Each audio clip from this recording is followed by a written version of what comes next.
안녕하세요. 매일 새로운 사연을 전하는 읽어주는 사연 라디오입니다. 구독과 좋아요, 많은 공유 부탁드립니다. 오늘의 사연 시작하겠습니다. 안녕하세요. 결혼한 지 3년 된, 눈에 넣어도 아프지 않을 딸아이를 키우고 있는 30대 여성입니다. 제가 이렇게 사연을 쓰게 된 건 경우가 없어도 너무 없는 저희 아버님 이야기를 해보려고요. 솔직히 가족 간에 있던 일이라서 저도 웬만하면 남들한테 말하지 않으려고 했습니다. 아버님이 말 한마디라도 당신이 지나쳤다 미안하다 한마디만 해주셨으면 제가 이렇게까지 속이 문드러지지는 않았을 거예요. 하지만 저를 무시하신 것도 부족해 제 여동생까지 당신 아랫사람 취급을 하시려 드셨다는 게 생각만 해도 열불이 터지네요. 솔직히 저야 남편하고 한번 잘 살아보려고 결혼을 했고 그러니 좋든 싫든 아버님께 잘해드려야겠다는 생각이 있었어요. 하지만 제 여동생은 무슨 연좌제도 아니고 제가 아버님 아들하고 결혼한 게 왜 제 여동생한테 짐이 되어야 하는 건지 모르겠네요. 남편하고는 30이 넘은 나이에 만나 2년 동안 연애하고 결혼했어요.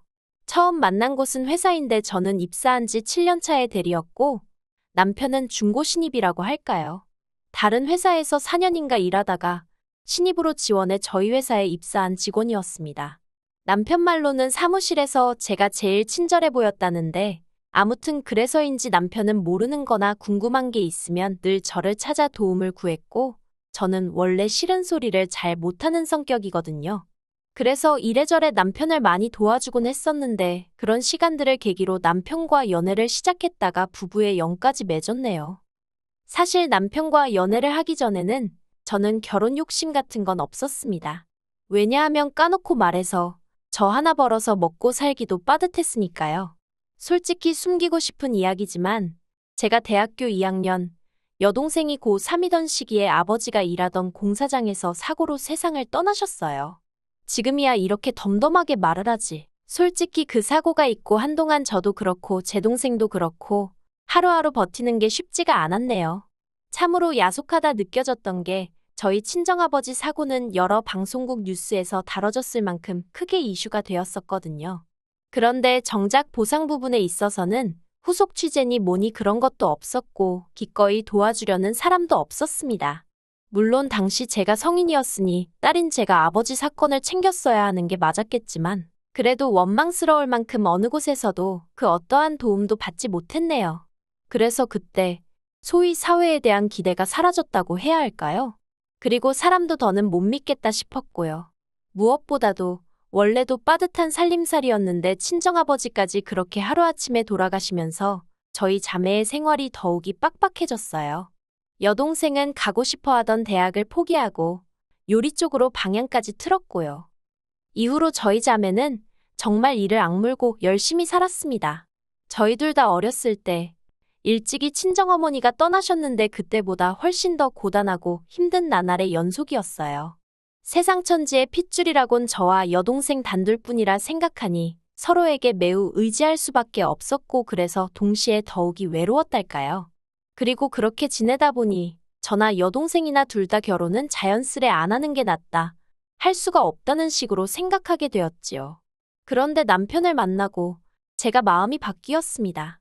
돌아가신 아버지처럼 조건 없이 제 편이 되어줄 제 가족을 갖고 싶어졌거든요.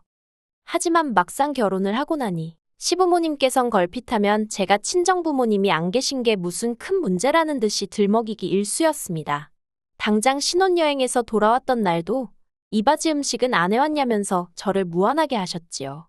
하지만 저나 남편이나 거진 반반으로 결혼식도 올렸고 신혼집을 비롯한 여러 가지를 장만한 상황에서 이바지 음식은 당연히 생략해도 되는 줄 알았어요. 실제로 남편과도 쓸데없는 허례허식은 하지 말자고 이야기가 되어 있었고요. 그리고 무엇보다 아버님 어머님 두 분 다 제가 부모님이 안 계시다는 사실은 진작부터 알고 계셨기에 이바지 음식이니 뭐니 친정어머니가 안 계신 티가 나뉘었저니 어째서 말씀을 하셔도 그렇게 하실까? 야속한 마음만 들더라고요. 그래서 그날부로 솔직히 제가 좀 거리를 두고 살았어요. 결혼식장에 들어가던 때만 하더라도 나도 시엄마 시아빠라고 부르며 딸 같은 며느리가 되겠다는 생각까지 했던 저였는데 말이지요. 그러다 1년 만에 저는 임신을 했고 아이를 낳았습니다. 아버님 어머님도 무척이나 좋아하셨어요. 특히나 아버님은 제가 산후조리원에서 퇴소한 이후로는 툭하면 영상통화를 걸어오시질 않나?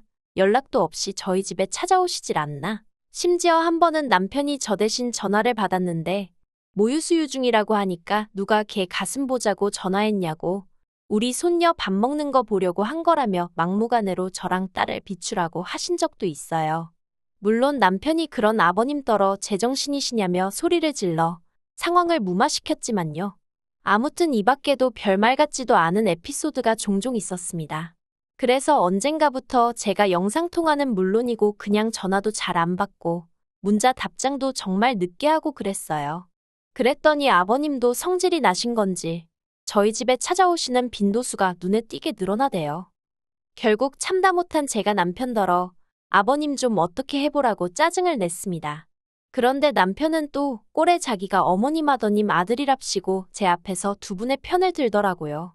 특히나 아버님에 관해서는 평생을 그런 성격으로 살아오신 양반인데 며느리가 말 몇 마디 한다고 고쳐지겠냐면서 저더러 괜히 미움 사지 말고 아버님은 원래 저런 분인가 보다 하고 살라는 거예요. 그런데 솔직히 남의 속도 모르고 천하태평한 소리나 하는 남편이 꼴도 보기 싫대요. 그러다 지난달 초였습니다. 어머님이 욕실에서 넘어지시면서 발목을 크게 다치셨어요. 의사는 어머님이 원래도 비슷한 연배의 분들에 비해 관절이 좋지 않으셨다면서 저더러 이참에 하루 이틀 입원하게 하는 건 어떻겠냐고 묻더라고요. 이런저런 검사도 해보고 퇴원하시고 집에선 조심히 생활하란 말과 함께요. 그래서 남편과 상의 끝에 의사 말대로 하기로 했습니다. 하지만 그때는 이러한 저희의 선택이 어떤 결과를 불러올지 전혀 몰랐네요. 어머님이 입원하게 된 날, 아버님은 또 연락도 없이 저희 집에 오셨습니다. 마누라도 없이 밥은 어떻게 챙겨 먹냐, 마누라도 없는 집구석에서 나더러 뭘 하란 말이냐 그래서 손녀나 보러 왔다 그러시면서 말이에요. 그런데 문제는 제가 평소에는 재택으로 근무를 하니까 아버님이 오시면 원래는 일하는 와중에 그러면 안 되지만 그래도 아버님을 챙겨드릴 수가 있거든요. 그런데 그날은 제가 처리해야 할 일들이 다 사무실에 있어서 사무실에 꼭 다녀와야 하는 상황이었어요. 그래서 여동생이 와서 저 대신 저희 딸을 봐주기로 되어 있었지요. 참고로 제 여동생은 호텔 레스토랑에서 일하다가 얼마 전 자기 가게를 차리겠다고 퇴사를 한 상황이었습니다. 아무튼 상황이 그렇다 보니 난감하더라고요. 오신 아버님을 내쫓기도 그렇다고 여동생을 오지 말라고 하고 아버님에게 저희 딸을 맡길 수는 없고 그래서 결국 여동생에게 상황을 설명하고 대신 아버님 식사라던가 그런 건 냉장고에 밑반찬이랑 있으니까 그거 꺼내서 드시면 된다고 이야기해 놓겠다 했습니다. 그랬더니 여동생도 흔쾌히 알겠다고 하더라고요. 딸애는 자기가 안방에서 보면 되는 거고 자기가 일단 조심하면 사돈어른도 자기를 불편해하실 테니 자기가 상황에 맞게 적당히 대처하겠다며 저더러 너무 걱정하지 말고 다녀오라대요. 그런데 제가 퇴근 후에 들은 이야기는 황당하기 짝이 없었습니다. 아버님이 대뜸 저더러 하시는 말씀이 야, 네 여동생은 누굴 닮아 그렇게 음식 솜씨가 좋냐? 죽은 안사돈 닮았나? 너랑은 완전히 딴판이더라. 네, 그게 무슨 말씀이세요? 네 여동생이 말 안 하냐? 걔가 내 밥 차려줬다. 네가 반찬이라고 해놓은 거는 찍어 먹을 것도 하나도 없고 내 아들이 성격이 좋으니 망정이지 옛날에는 음식 못하면 쫓겨나고 그랬어. 아이 참 아버지도 무슨 말씀을 하시는 거예요. 이 사람이 음식을 얼마나 잘한다고요. 앞으로 그런 말씀하실 거면 저희 집에서 식사하지 마세요. 아들 자식이 돼서는 지 애비한테 못하는 소리가 없네. 야, 네 여동생 연락처가 어떻게 되냐? 그건 왜요? 조만간 내가 연락을 한번 해봐야 될 것 같아서 그래, 줘봐. 아버지, 좀 그만하세요. 무슨 사돈처녀 연락처를 찾아요. 할 얘기 있으면 전화 이 사람 통해서 하세요. 그리고 아버님은 얼마 안 가 잠이 드셨고 저는 그 틈에 바로 여동생에게 전화를 걸었습니다. 아버님이 하신 말씀이 다 뭐냐고 물었더니 여동생이 좀 난처해하는 기색으로 제가 해놓은 음식을 꺼내놨더니 당신은 국이나 찌개가 없으면 식사를 못 하신다면서 제 여동생더러 뭐라도 하나 해보라고 하셨다나요. 그리고 여동생은 처음엔 어이가 없었지만 이내 돌아가신 친정아버지가 떠오르기도 하고 그래서 마침 집에 재료도 있어서 황태국을 끓여드렸다나요. 저희 친정아버지가 좋아하시던 메뉴였어요. 그런 속사정을 듣고 나니 무작정 여동생에게 화를 내기도 그렇더군요. 싫은 소리 못하는 성격은 저도 있었으니 당시 여동생이 느꼈을 당혹감과 곤혹스러움도 어느 정도 이해가 갔고요. 그래서 일단은 알겠다고 어쨌든 미안하다 했습니다. 그런데 그 일이 있고 한 달이나 지났을까요? 아버님 칠순을 2주 앞둔 날이었어요. 왜인지 아버님이 또다시 제 여동생 연락처를 요구하셨지요. 당연히 드리고 싶지 않았고 드릴 생각도 없었기 때문에 웃으며 저한테 말씀하시라고 했는데 아버님이 대뜸 이번 당신 칠순잔치 때 제 여동생이 왔으면 좋겠답니다. 제 여동생이랑 저랑 합심해서 생일상 한번 상다리 부러지게 차려보라나요. 어이가 없어서 그만 저도 모르게 저야 며느리니 그렇다 치지만 제 동생은 왜냐고 따지듯 물었네요. 그랬더니 아버님이 어차피 너나 네 동생이나 챙길 부모도 없는데 내 생일이라도 챙기면 어디가 덧나냐? 그러시는 겁니다. 어쩜 같은 말이라도 한마디 한마디 사람 가슴을 후벼 파는 소리만 골라 하시던지. 그리고 챙길 부모가 왜 없나요? 저희도 제사 지내고 아버지 모신 곳에도 가보고 다 합니다. 단지 아버님 마냥 집에서 술판을 벌리고 그런 짓을 안 한다 뿐이지. 아무튼 어이가 없어서 제 동생한테 그런 거 부탁하실 생각은 하지 마시라 했어요. 아무리 사돈처녀라지만 남이나 마찬가지 아니냐고요. 그랬더니 아니 동생이 언니 좀 도와준다 생각하고 오면 되는 거 아니냐면서 계속해서 억지를 쓰시대요. 정말 너무 화가 나서 그러면 제가 저희 친정부모님 제사 지낼 때 신우도 오라고 할 거냐고 물었습니다. 신우한테 제사 음식 한번 만들어 보라고 시킬 거냐고요. 그러자 아버님이 저더러 성격이 왜 그 모양이냐입니다. 애시당초 제가 음식을 잘했으면 좀 좋았겠냐며 너네 친자매는 맞냐? 무슨 말도 안 되는 말씀을 하시는데 솔직히 노망이 나셨나 그런 생각까지 들더라고요. 이후로도 몇 분간 아버님과 의미 없는 설전을 하다가 제가 너무 화가 나서 그냥 칠수는 동네 갈빗집에서 식사나 하자고 소리를 질렀습니다. 음식 솜씨도 없는 며느리가 차리는 밥상은 2번 다시 못 받아보실 줄 아시라고요. 그리곤 전화를 끊어버렸어요. 그리고 이 일로 당연히 난리가 났지요. 아버님은 앞에 있었던 이야기는 어디다 다 날려버리시고 오로지 제가 결국 화를 참지 못하고 뱉어낸 몇 마디 말만을 문제 삼아 당신이 억울하다며 주변에 하소연을 하고 다니셨습니다.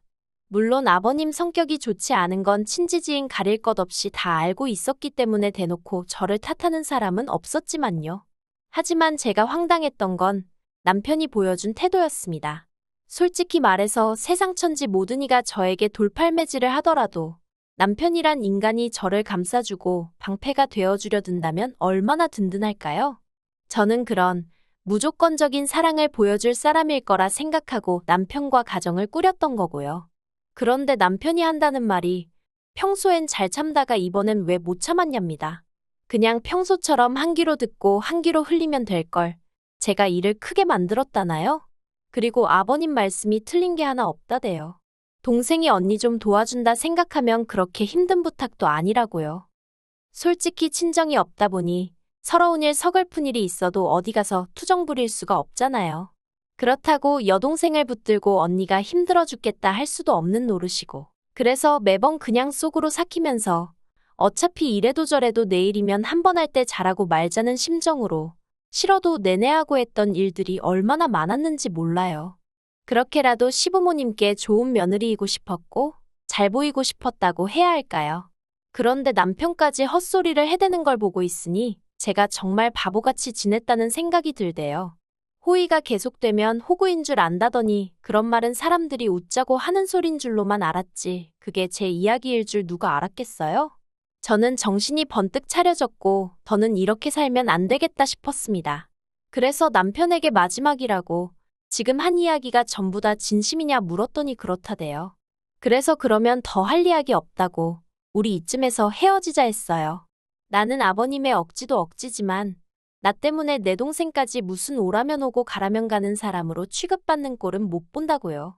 그랬더니 남편이 저더러 자꾸 일을 키운다면서 자기는 이혼 소리 입에 쉽게 담는 사람하고는 못 산답니다. 그래서 그럼 잘 됐다고 말 나온 김에 확실히 정리하자 했어요. 그랬더니 남편이 약간 당황한 듯 하더니 그러면 딸은 자기가 키우겠답니다. 저같이 무책임한 여자한테 못 준다나요? 어이가 없어서 그러라고 했어요. 다행히 아버님도 손녀라면 껌뻑 죽지 않으시냐. 이참에 아버님 어머님이랑 당신이랑 다 같이 살면서 공동육아하면 되겠다고 잘 키워달라고요. 그랬더니 이제 정말 몇 시간도 안 있다가 아버님 어머님이 또 여지없이 연락도 없이 저희 집에 오셨습니다. 어머님이 아버님더러 미쳤냐고, 어디 주접부릴 데가 없어서 며느리도 모자라 사돈 처녀한테까지 그랬냐고 아주 악다구니를 쓰시대요. 솔직히 아버님한테 매번 기죽어 있던 어머님만 보다가 어머님 목에 핏대 세워지는 거 보고 저 정말 크게 놀랐어요. 그리고는 어머님이 저더러 미안하다 하셨어요. 이게 다 당신이 아버님하고 싸우기 싫어서 웬만하면 알았다고 해줬는데 그게 버릇이 들어서 저 모양으로 늙은 모양이라면서요. 그리고는 남편도 저더러 자기가 잘못했답니다. 자기는 그냥 아버님하고 저하고 잘 지내면 좋겠는데 자기도 못 이긴 아버님을 며느리인 제가 어떻게 이기겠나 싶어서 속상한 마음에 한 소리였다나요? 하지만 문제의 장본인인 아버님은 끝끝내 사과는커녕 저를 쳐다도 보지 않으셨습니다. 하신 말씀이라곤 아무리 그래도 자식은 엄마가 키우는 거라나요. 아무튼 그래서 일단은 아버님 때문이 아니라 어머님과 남편의 진심 어린 사과로 이혼은 잠깐 보류하기로 했습니다. 남편은 제가 보류한 거라고 말할 때마다 그 소리 좀 하지 말라며 부들부들거리는데요. 저는 아직 마음이 다 풀어진 게 아니라서 보류가 맞거든요. 솔직히 애만 아니었으면 당장에라도 이혼했을 텐데, 아니 어쩌면 여기까지 오지도 않았을 거예요. 하지만 이젠 어쨌든 애가 있으니 제가 한 번만 더 마지막으로 참아보려고요. 정말 마지막으로요. 긴 이야기 들어주셔서 감사합니다. 오늘의 사연은 여기까지입니다. 구독과 좋아요, 알람 설정해주시면 앞으로 더 좋은 사연으로 찾아오겠습니다. 감사합니다.